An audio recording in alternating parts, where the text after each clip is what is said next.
Welcome back, everybody, to Raid Shadow Legends. We have all the information about the Doom Tower. It has been data mined. Every single champion you're going to face at each wave with their attack, defense, speed, resistance, accuracy, all of that information. So if you don't want to know it, you want to be surprised when you go through there, come back to this and look at this spreadsheet later on when you get stuck, because the speeds are important. You want to make sure you outspeed the waves that you're going to face. You want to make sure you have enough accuracy to combat whatever resistance they have. So I think it's going to be really good for people to look over this and I think feel better about the Doom Tower, because from looking at this, I don't think it's going to be that hard. I don't think it's going to be as hard as we all think it is. We'll have to see. Also, if you have champions where you need to know whether they have a higher attack or defense, which in this guy's case, attack all enemies, and then it's probably 100% chance to freeze for one turn if their attack is higher than their defense. So we'll go over here and look at the spreadsheet right now. It's on Reddit. So it was put up on Reddit 11 hours ago now. This is room number 2 of the tower. There's 5 drakes you're going to fight against. They all have higher attack than their defense, so that champion then would be able to freeze them all, and you would know that before you go in there, so it might help you out. These are all the floors. We'll go over every single one, and then these are the secret rooms. Secret rooms that tell you exactly what champions are there. Secret room, the first one you're going to come to on normal, is all rares. You can see what we have here. Look at the speeds. I think they're very low, but this is normal. I think it's a great thing. I want everybody to be able to go up to at least level 50 in normal, so you can fight every single one of the bosses. You can do at least half of the secret rooms. You'll have something to farm, and then you'll have, of course, wherever you're stuck at, you'll have that to work on all throughout the month until it resets.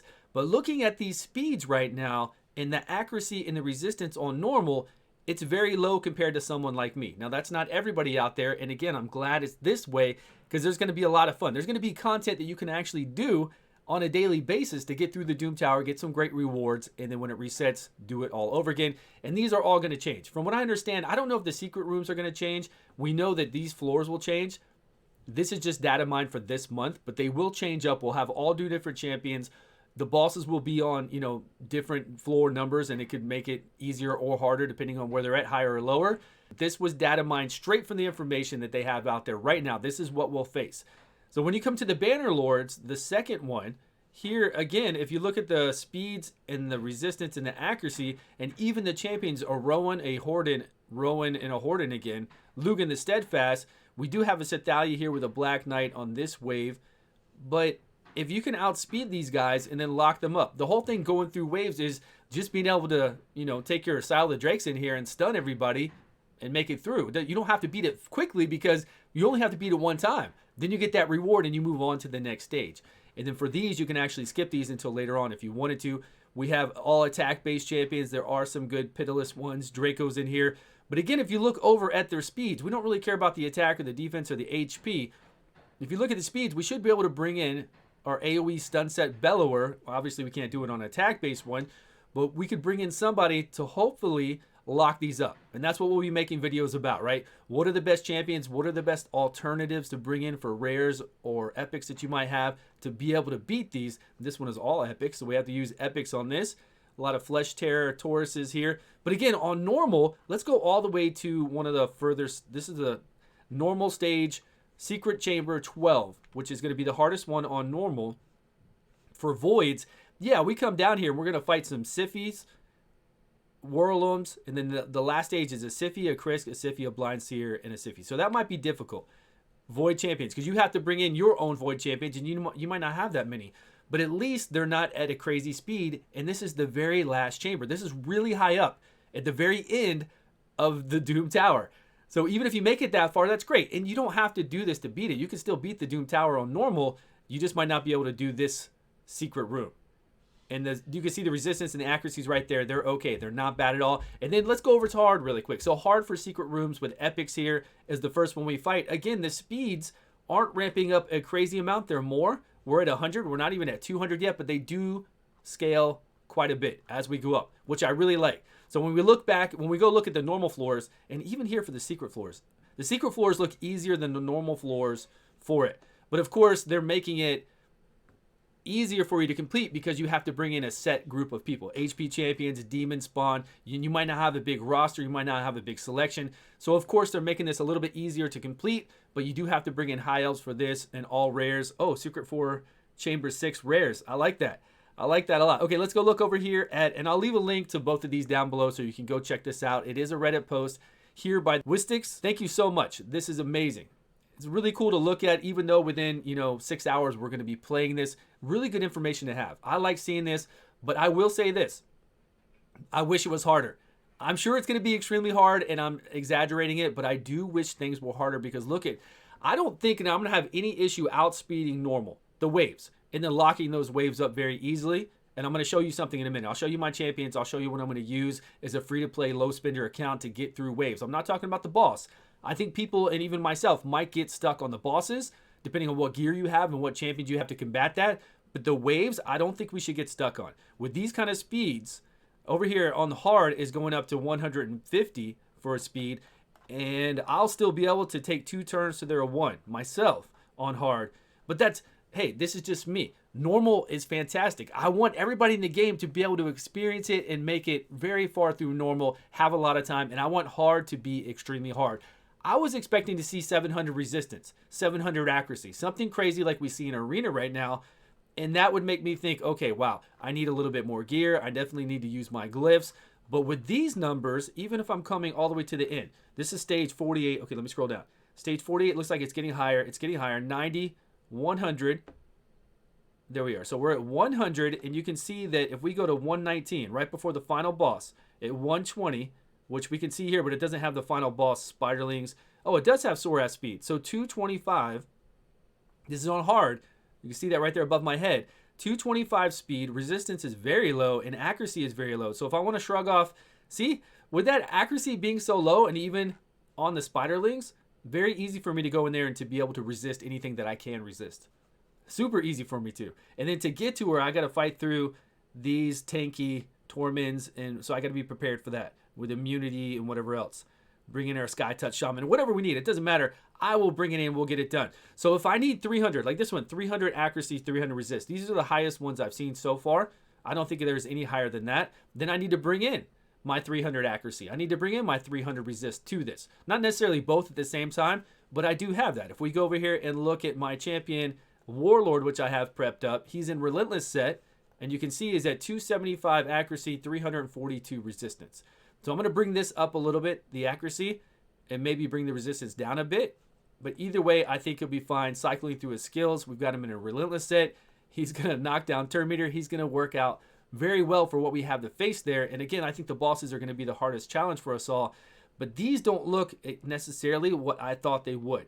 But I think I'm just assuming that these numbers are going to make it easier. But maybe the hard people are going to have gear. Maybe I'm going to come in there and they're going to have immunity sets. They're going to have counterattack sets. I really don't know.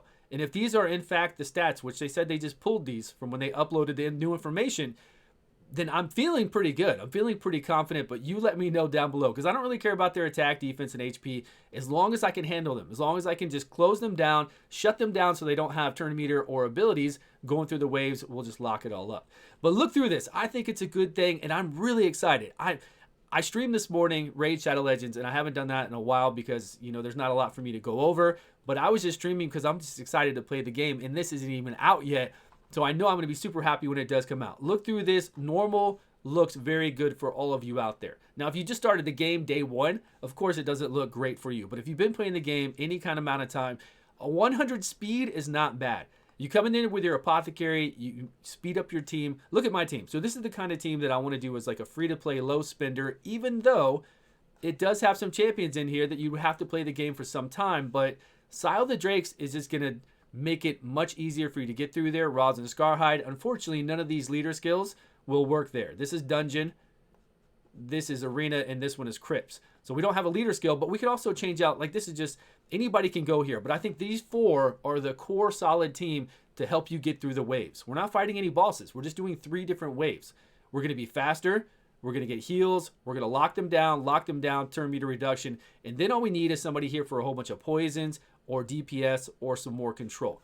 Whatever you have, which is your best champion out here to do it. I put her in there. We could put Dilgol. He's another, like any kind of rare that I have leveled up that will do something. You could put them in there. Of course, if you have this guy and his daddy, you could bring them in there. If somebody slips by and needs to attack, they could attack that person. I could bring Taurus in here. But just for example, we're going to put Gildol and we're going to let it run. So we're going to drop down turn meter with our Rosin Scarhide. Speed boost there. Drop turn meter with our Rosin. We're going to get some stuns up.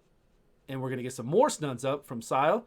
We've got the tank Bellower. And then don't forget, Bellower's A1 is his A2, slow speed. We're going to slow them down. So now we've slowed down everybody. We've got everybody stunned, turn meter reduced. Look, they've got no play, right? And then even if they do come out of this, Bellower can block out on his A1. See that lockout right there where they're only then able to do their A1 on us? So if he locks them out, and then don't forget, when you get to the end of the waves, you only have to beat this one time, people. One time, and you get those good rewards. So for that, since it's a one-time thing, we don't have to auto. There's nothing forcing us to auto. We can go through here and do this to make sure that we have all our abilities ready to go when we come to the second wave and the third wave. We're not replaying these. We're not replaying the floors. We will replay the boss stages once we get keys from the secret floors to get materials to make artifacts with, but we're not going to replay these. We're going to beat them. We're going to be done with it. So doing this right here, look at that. Lockout for 2 turns from Bellower's A1. Insane. Sile is doing turn meter reduction and slow speed on the A1, the bigger version. We get a decreased defense here, and he's just here. Like, that's anybody's spot. But I would run if you have the ability to. Of course, you might have some other champions you could throw in here to make it even easier, but this looks like a really good team. Here we are. Now we just hit auto again when we get here. Speed up. Turn meter reduction.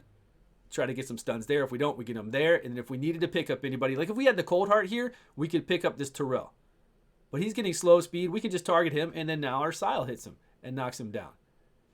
Evil Eye's coming in for a lot of these people, and then the rest are stunned. I mean, that's it. And he's locked out now. Now he's locked out.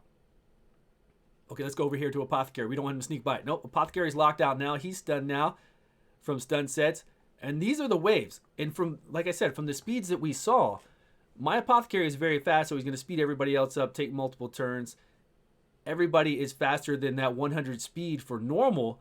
And then even on hard, the speeds didn't go up that high. They went up to 190 maybe for some of it. So I'm ready. I'm ready to get those rewards. I do want the bosses to be challenging. I even want some stages to be challenging, but I don't mind it being challenging when I get over to those hard floors. Let me know what all your thoughts are about the Doom Tower. Seeing this spreadsheet, do you really think that these numbers are just making it seem like it's going to be easy and it's going to be really hard? But for me, I'm thinking the waves just can't be that difficult. They really can't be, no matter how much HP they have, no matter how much defense. We're still, well, we don't have anybody to really take out this dragon in this team. But the waves just, we'll be able to basically handle them. Turn meter reduction, stuns, freezes, whatever we have out there. And this team right here, if you've been playing for any amount of time, if you have these main 4, you don't need Dilgol again. Put anybody you want to in Dilgol's position. I think you're going to get really far. Now, if we get stuck on the bosses, we'll be doing guides on the bosses all week long, so don't worry. We will have a guide out right away on champions you can use, and of course, I will go back through it with as many rares and uncommons as I can, so stay tuned for that. Thank you all so much for watching. I appreciate your time. I will see you all on a video soon.